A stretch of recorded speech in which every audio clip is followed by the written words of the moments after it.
Ֆինանսների նախարարի կոռուպցիոն ռիսկ պարունակող արարքների առնչությամբ քրեական վարույթ կնախաձեռնեն։ Հակակոռուպցիոն կոմիտեն հրաժարվել էր քրվարույթ նախաձեռնել։ Գլխավոր դատախազությունը հակակոռուպցիոն դատարանը մերժել էին փաստաբանական խմբի ներկայացրած բողոքները։ Ի վերջո, փաստաբանական համայնքի համար պայքարի արդյունքում վերաքննիչ հակակոռուպցիոն դատարանը բեկանեց հակակոռուպցիոն դատարանի փետրվարի 27-ի որոշումը եւ դրան փոխարինող դատական ակտ կայացրեց։ Վարույթի հանրային մասնակցի վրա դնելով քրեական վարույթ նախաձեռնելու պարտականությունը։ Սրանք հարցեր են,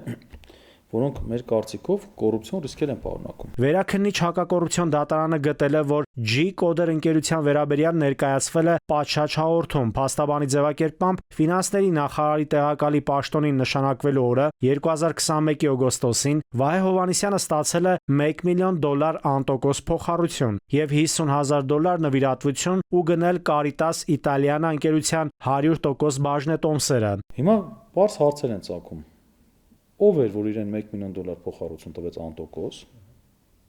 ինչու է չափի այդ մեծ գումարի փոխառություն են տվել, ով էր, որ $50,000 նվեր է տվել պետական չինովնիկին։ 2021-ի հայտարարագրերով այդ ընկերության բաժնեմասը պատկանում է Վահե Հովհաննիսյանին։ Մեկ տարի անց սակայն Caritas Italiana ընկերությունը վերակազմակերպվել եւ դարձել է G-Coder։ Արա Զոհրաբյանը տեղեկացրեց, որ Վահե Հովհաննիսյանի նույն տարվա հայտարարագրում նշված է, որ տարվա վերջում դեռ դրա բաժնետոմսը $1,50,000 չափ մնացել է 2023-ին, սակայն հայտարարագրում այդ բաժնետոմսերն ըստ Զոհրաբյանի անհետացել են։ Բաժնետոմսերը կան, ցույցետրում տարվա սկզբում կա, հետո տարվա վերջում գրում ես չկա ու չլինելու դեպքում մյուս բաժներից երևում է ինչ եղել այդ բաժնետոմսերի ճակատագիրը, գումար վճարել են, չեն վճարել, այսինքն այդ անհետացումը նշվել է, նաև ցույց տալու է, որ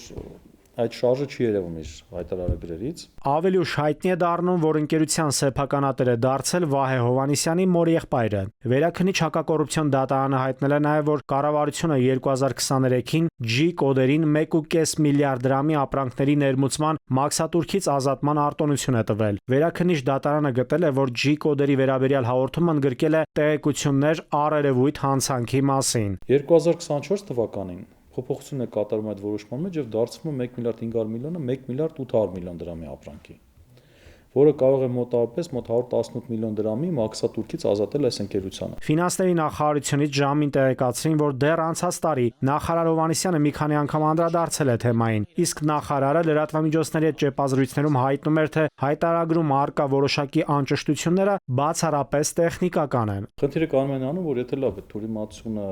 թույլ տա ես կամ մեկ այլ քաղաքացի, դա գոնե կարելի է հասկանալ, բայց երկրի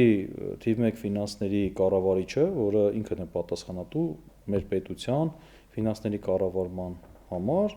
դա արդեն շատ վտանգավոր երևույթ է։ Ֆինանսների նախարարությունից տեղեկացրին նաև, որ Վահե Հովհաննիսյանը դիմել է կոռուպցիայի կանխարգելման հանձնաժողով, ներկայացրել պարզաբանումներ։ Պրոցեսն ըստ ֆինանսների նախարարության օրենքով սահմանված ընթացակարգով առաջ է գնում։